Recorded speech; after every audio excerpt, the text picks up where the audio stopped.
আসসালামু আলাইকুম বন্ধুরা। তো সকাল থেকে উঠে অনেক কাজ ছিল, কারণ আমার আজকে একটা মেকআপ ভিডিও করার ছিল।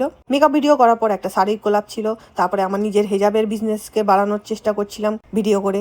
ঘরের হালত তো দেখতেই পাচ্ছেন কি অবস্থা। সব কিছু হয়ে যাওয়ার পর তারপরে দেখতেই পাচ্ছেন কত সুন্দর মেকআপটা করেছে। অনেকক্ষণ পরে ভিডিও এটা। আমার বড় জায়ের ঘর, তারপরে আমি নিচে নেমে এসে দেখি বিয়ে বাড়ি শুরু হয়ে গেছে, প্যান্ডেল। পরে আবার চাস্তো যা ডেকেছিল, গিয়েছিলাম সব কিছু দেখতে। এটা কার গলায় ধরে যাবে বাবা না, এটা লাইটিং লাগানোর জন্য দরকার ছিল তাই।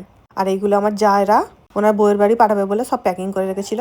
ওনারা অনেক মধ্যবিত্ত, আল্লাহ যাকে যেরকম সামর্থ্য দিয়েছে সেরকমই করেছে। আল্লাহ সবাইকে সুখে রাখুক। আর এটা হচ্ছে আমাদের সামনে মসজিদ, এত সুন্দর মসজিদটা দেখুন, কি বলবো। এগুলো আশেপাশে সব ভিউজ দেখাচ্ছি, লাইটিং করেছে, কি সুন্দর লাগছে দেখতে। আর হ্যাঁ, লোক আমাকে এমনি টাকা দেয় না বা এমনি আমাকে কোনো শাড়ি গোলাপের জিনিস দেয় না, আমার কাজ দেখে ভালোবেসে সেই জন্যই আমি দেখেন। আমার কালকে জ্বর সর্দি সবই ছিল, এখনো আছে। গলা শুনে তো বুঝতেই পাচ্ছেন। আর আমি ইনস্টাগ্রামে অনেক বড় হতে চাই, তাই জন্য আমি ভিডিও করতেই থাকি। আর হ্যাঁ, এইগুলো আমার জায়ের হেই বাড়ি থেকে না বেই বাড়ি থেকে দিয়েছিল। আর এই জুতোটা ভালো লেগেছে, কার কি জানি। ওকে, টাটা, বাই।